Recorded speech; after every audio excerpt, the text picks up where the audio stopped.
Hello and welcome to this month's edition of the Spotlight on Aurora City Schools show. I'm Pat Sicantelli, Superintendent of the Aurora City Schools, and I've got two special guests today, but our first segment is with one of our guidance counselors from elementary school, Tammy Mazzella. Welcome to the show, Tammy. Thank you for having me. All right, so tell us a little bit about being a guidance counselor in the Aurora City Schools. Tell us what you do.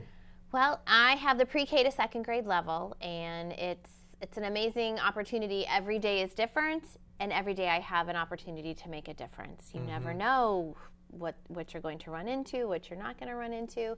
So I absolutely love it. It allows me to do a lot of proactive programming with the kids as far as understanding acts of kindness and friendship and different things that they may not really understand at that level, and giving them a little more knowledge base to build that foundation.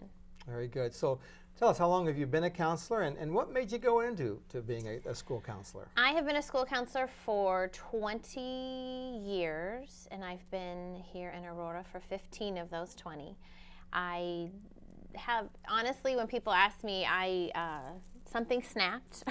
My senior year in high school, I had planned to be a flight attendant, and all of a sudden I decided at Thanksgiving I wanted to go to school to be a teacher and minor in psychology, because someday I wanted to be a school counselor.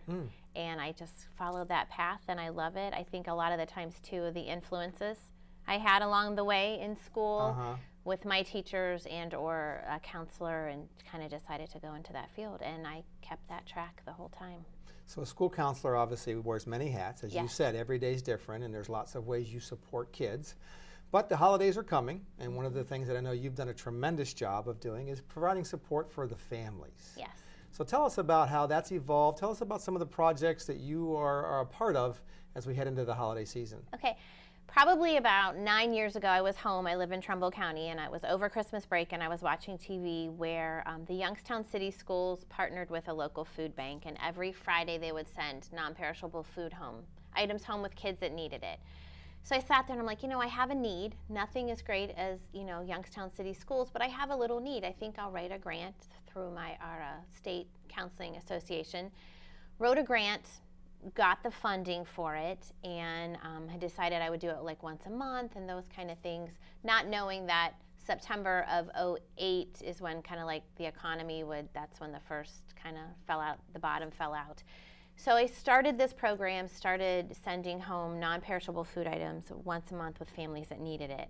And it just kind of grew from there, where it was like, okay, if they need help monthly with food, they probably need help with school supplies. They probably need help at Christmas. They probably need help. So it's just kind of grown over the years. And it's kind of taken on a life of its own. Family members of students that are no longer with us, may have graduated, will call me and say, hey, I have this to donate. Can you find a family that needs it? So it's a great connection to know, to have that. And that's how it's progressed. And we have Caring for Children, which happens around the holidays, where the staff will take a name and buy a student a gift. So then the families come and pick it up, and it just helps out. There's been years over the last 8 or 9 years that I've done it where I've had 23 families, that we've helped. And a lot of the times people are like, oh, but it's Aurora. And it's like, but we still have the same economic issues that every other city has. And so getting that and pushing through sometimes that pride issue that parents have, which is natural, and saying, listen, we're here to help you. What do you need?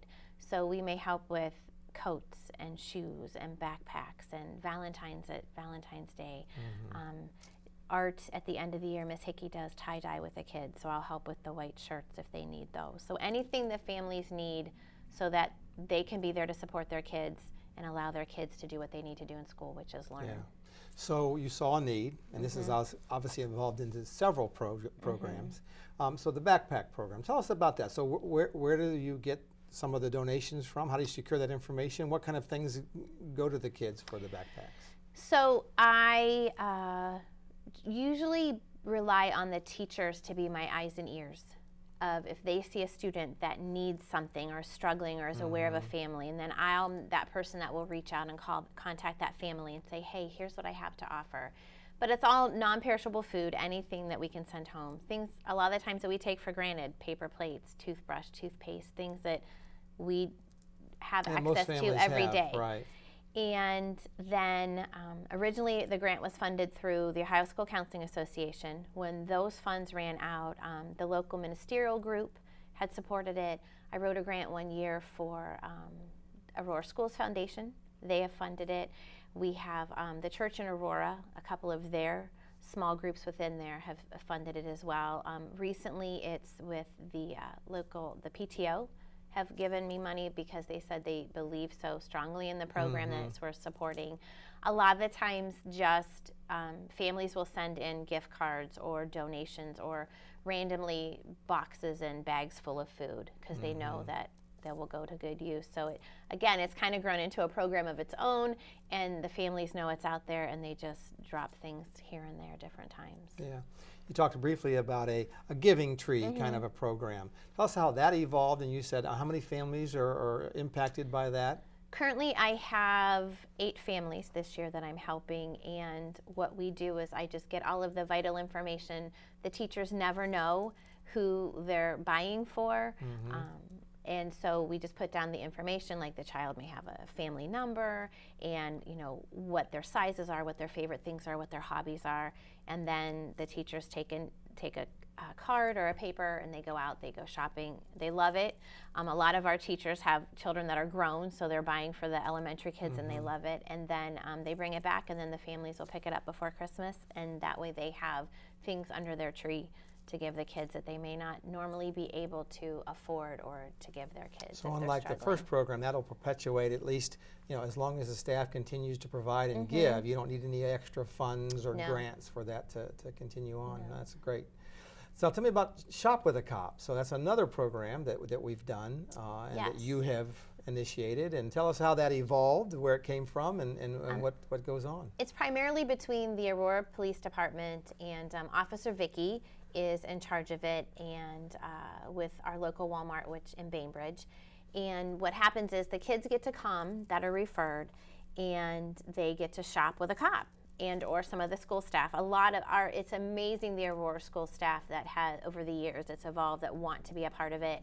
It also has gone out to service learning programs and different high school groups.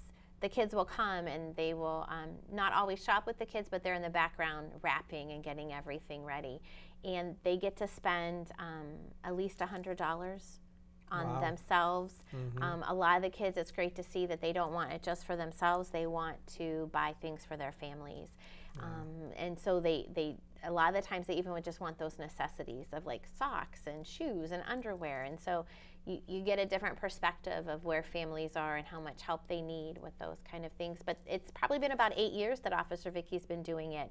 And she takes recommendations, again, from the counselors, from teachers, Officer Ice, our school resource officer, being embedded in all the schools in the community. She also makes the referrals when we see the need. And the parents are just overjoyed with it, being able to have this support. And where do the resources come that fund the program that gives that kind of opportunity to our families? I think sometimes it comes from Walmart. Sometimes we'll match it, and I know Officer Vicky does a lot of the grant writing behind the scenes as well through different places to get the funds for the Shop with a Cop. Wow, so 3 really, really nice programs. Yes.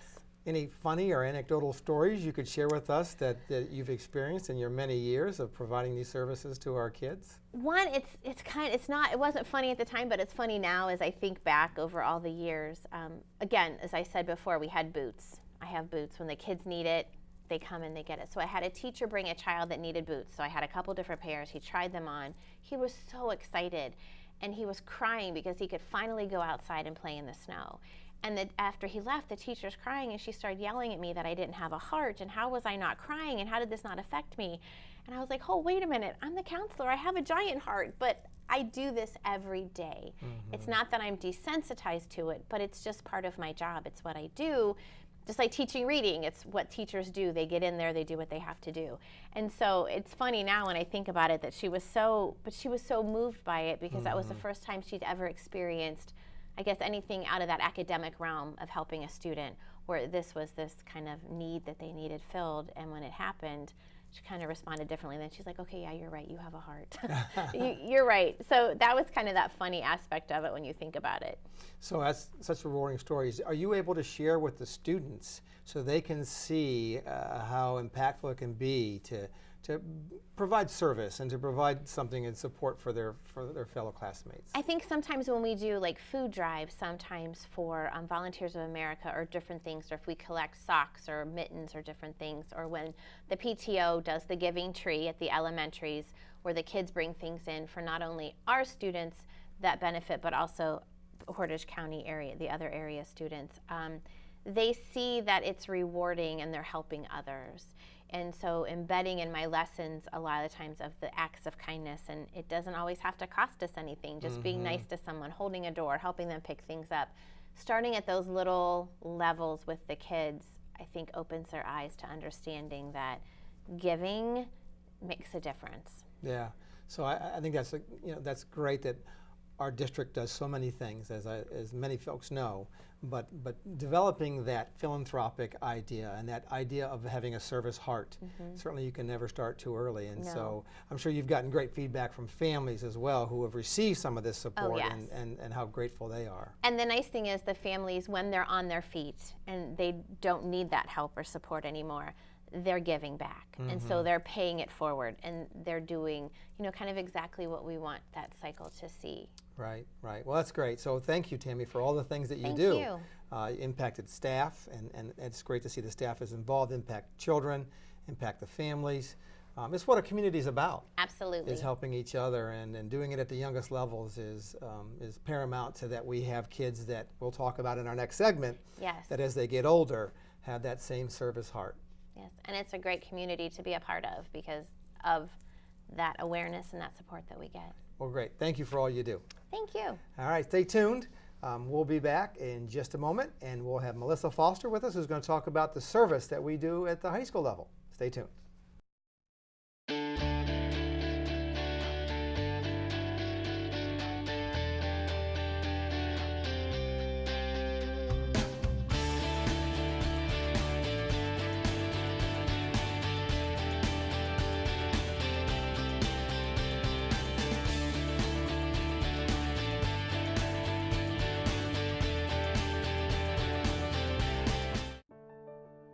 Childhood hunger is a silent epidemic. 1 in 5 school children do not have enough to eat. School lunch programs help feed these kids. But when the school bell rings on Friday, many of these children have nothing to eat. Blessings in a Backpack provides 2 entrees, 2 breakfasts, and 2 snacks for children who would otherwise have no food and no hope. Go to blessingsinAbackpack.org. Hello and welcome back. This second segment, we have Melissa Foster, who's a teacher at Aurora High School, and this program's about service, and you are someone who is very embedded in service. Tell us first, though, about what your day job is, if you will. Tell us about your teaching career, what you teach, how long you've been in with the Aurora City Schools. I've been in the district for 15 years, and my full-time discipline is teaching Spanish, which I love doing. Been doing that for 15 years after I spent a few years in international sales. And now I've segued into teaching a few sections of the service learning class with our government teacher, Mike Rubin. Right, so service learning is part of our curriculum. Correct. In the Aurora City Schools, well, at Aurora High School. And tell us about the genesis and evolution. So how did this start? Tell us about what it looked like when it started, and tell us, how many kids do you have now? Yeah. It's changed a little bit. A few years ago, I was taking the lead teacher courses at Kent State University to get an additional endorsement, and my fellow teachers, Doc Munson, Annie Walker, we had a professor. She was a superintendent, and she was telling us about Perry school system and how they have the service program or volunteer program, volunteer work embedded into their school day. And we thought, wow, all the great things that we do in Aurora, our academics, our sports are so strong. We felt that that was a little bit of a missing element. And at the same time, our current principal, Mr. Mike Roberto, Right. was almost thinking the same thing. And he kind of started a committee, and it all came together where we made a committee, we researched what other school systems were doing, how we can make this work in our school, because it looks a little different. At some schools, it's a requirement for graduation. At others, you get a, take it as part of your social studies or English coursework. So we just did a lot of research. It literally for 2 or 3 years. It took a while. And what it looks like now in our school system is it is a junior-senior elective. And it's a pass-fail. And that way, you know, it's students who want to say, hey, I want to do service in my community. Right. Yeah, so we started off originally, I think, running one class of it, and we had about 18 students, and it was under Mr. Rubin's direction, and it was successful. The second year, we ended up having 2 sections of it. He taught a class, and I taught a class. And this year, we are up to 2 classes again with over 30 kids per class. We are actually having to say no to students and say, well, hopefully you could take it next year. Right. So it has grown in momentum, it has grown in popularity, but it also has grown in service, which Right. is the most important piece. Right. So Yeah. when you talk to the students that are in that course, what do they say to you? Why did they choose to be in a class with all the choices they have curricularly that they're going to provide service to others? There's many reasons. One thing that's different about the class is it is less rigorous than a true academic course with the AP classes and honors and things that the students do. But it gives them time to do a lot more reflection on social topics and sometimes controversial or debatable topics. We talk about racism, human trafficking, homelessness.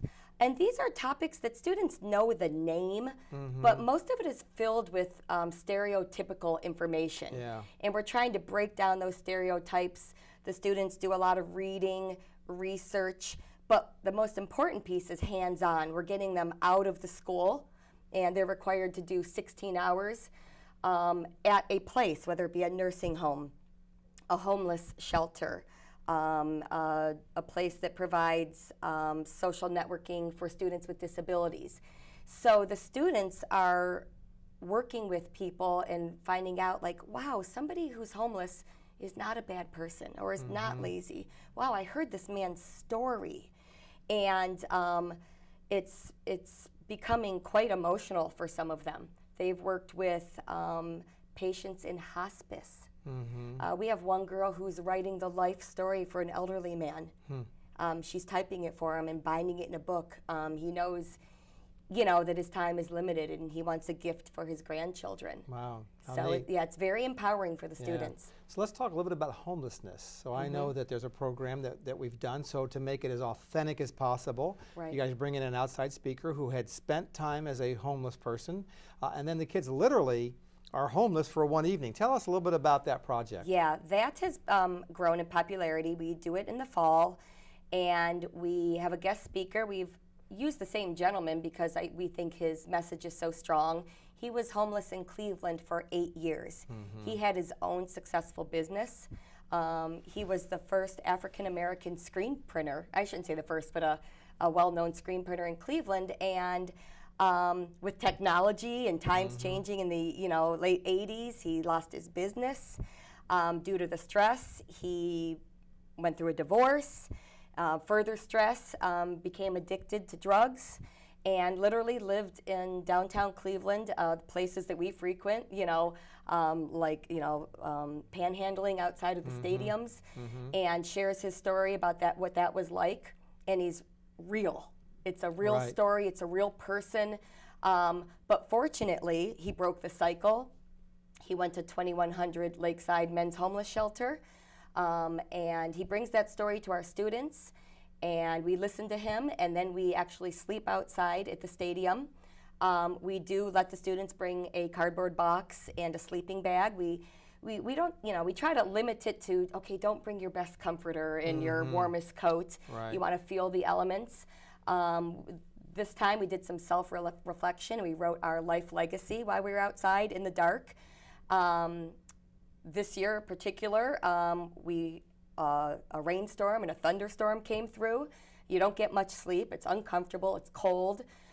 In the morning, we go back into school at 6:30 with a limited breakfast and no shower. And the students are required to persevere through the day, meaning don't go home and have mom call to go home and take a nap. And then we reflect about it the next week, and they're like, that's tough. Right. We talk about students who are homeless. They don't realize that that actually happens in surrounding districts, and that we've had homelessness even in Aurora, students and families. And so they have a new appreciation to what it feels like, and that was only one night. Multiply that by weeks and months, and our guest speaker even talks about how sleep deprivation can lead to mental illness. Right. And that leads to homelessness, or how homelessness, it goes hand in hand. Right. So you make it just a very, very authentic learning experience. Absolutely, for those as much as we students. can, Sure. keeping safety in mind for the students. Yeah. So Melissa, I know you're a member of the Aurora Rotary Club, which I is am. obviously a service organization. It is. But you've got a special connection, is that the Interact Club, which is made of students. Tell us a little bit about the Interact Club and how that works with the Rotary Club. Sure. Interact was formerly known as Key Club, which was supported by Kiwanis of Aurora. And when that disbanded, we just kind of rebranded it, renamed it Interact Club. So we have a nice community connection and relationship with Rotary. So service learning is a class at the high school for juniors and seniors, and Interact is a service club. So you could start as a freshman and hopefully carry out that. The motto of Rotary is service above self. And so I'm trying to model that for the students and teach that to them. So we do several things related to service learning, except you're doing club hours. Sometimes we do things as a club, or we just post things on our Google Classroom that students can go do on their own. For example, actually both Interact students and service learning students did bell ringing for the Salvation Army over the Thanksgiving break. We had students at the Giant Eagle in Streetsboro and Aurora Farms. Interact was responsible for doing the leaf raking for the elderly and citizens in need in Aurora in November, and the school provides us with a bus, and we get a list of addresses, and Rotary gives us donuts and pizza before and after. Right. So that was very popular. We make sandwiches for the homeless, and we take them to Haven of Rest in Akron. So, you can do service through a class, or Right. you could do service through a club, or both. Right. And again, the hope is that these students carry this important value with them through college. If you're in Interact, you can be in Rotaract in college, and then you can eventually, hopefully, become a Rotarian in your own community where you end up residing. And again, just always giving back to others. Service above self is the motto. Right. You shared with me before we came on air here about a story, because we talked about elderly and how this is just such an authentic and real and just-in-time kind of a service, or it certainly can be. Tell us that story about the young man from the service learning class who you guys were contacted by a resident. Yeah, I think that the word is out a little bit, that we have young people willing to help. Again, we're strong in our academics and our sports, and we want to be strong in our service to others. And so we've been starting to get phone calls to the front office or to the guidance department. And a phone call came through, and Mr. Kelsey, our guidance counselor, said there's an elderly man in the neighborhood who needs help. I'm not sure what he needs. Please call him. So we brought this up in class, and Mr. Rubin said, we have a man who's elderly who needs help. We're not sure what he needs. Is there anybody who would like to call him? And sure enough, one of our students, Cooper Devon, said, I'll give him a call. And Cooper called him, and the man, who I think lived in Walden, said, I just have some trash that needs to go to the curb. Maybe he was cleaning his garage and had a few extra items. And Cooper said, hey, sure, I'll come over Thursday at 3:30. And he went over there, and it literally was easy work for a young man, and took some things to the curb. But what it ended up being is a 2-hour visit, which, you know, to me is the moral of the story. Right. A man who wanted possibly or needed some company and had some really great life stories to share about some really great successful things he had done in his life. He was in the entertainment business. He has some instruments he'd like to donate to our school that may be of value or not. Right. And he was a veteran. And I think Cooper not only assisted that gentleman with a physical need, but a spiritual or a personal need on, you know, on a humanitarian basis. Sure, that's awesome. And yeah, it was fulfilling, I believe, for the gentleman and for the young man. Right, what a great story. In fact, you mentioned he was a veteran, of course, which brings to mind, I think, one of the neatest programs we do the whole year, which is a Veterans Day breakfast. This year, Service Learning took that over. Right. Tell us a little bit about that program and what you guys did to honor our military men and women. Absolutely. So the Veterans Breakfast began with National Honor Society. So a big shout out to Jen Zimmerman, who wrote a grant, and we've got assistant from the Aurora Schools Foundation, which has been very generous in helping with our outreach. And Service Learning took over the breakfast this year, where we invite veterans of our community or any surrounding community, and the students provide a breakfast. But not only a breakfast, we have the choir sing, and this year we incorporated some middle schools writing students who wrote an essay about what it means to be a veteran. And we recognized the veterans and had them stand up and tell us their branch, military branch, and where they served. And it's just an hour and a half of camaraderie. Right. And let the veterans know, both young veterans and older veterans, know that their service has not gone unnoticed. As a matter of fact, we even invite high schoolers to attend if they have a grandfather or a community member they'd like to invite. And this year, 2 particular stories stand out. We had a grandfather say to me at the end, "Thank you very much. I got to sit with my granddaughters for breakfast." And he said, "When I returned from the military, nobody thanked me." He said, "It's only become in recent years that I've been thanked for my service." So it was a very moving moment for him. Yeah. And we also had a gentleman who is an active member of the military who said his babysitter invited him. Yeah, wow. And he was a younger gentleman, and he was very moved and very impressed by that students were putting this on for the community. And I think that's the point. I think when they see the young people, show them that gratitude for their service, and it's heartfelt from the students. So well, thank you for that. Sure. Service is a big part of our district. As you heard today, we've got 2 folks that are just instrumental in carrying on that tradition. We're very proud of the work they do and the service they provide, not only for the people in our community, but for those young people, that they can learn the power of helping others. So again, we're grateful for your service, Melissa. Thank you very much. My pleasure. That's going to conclude our show today.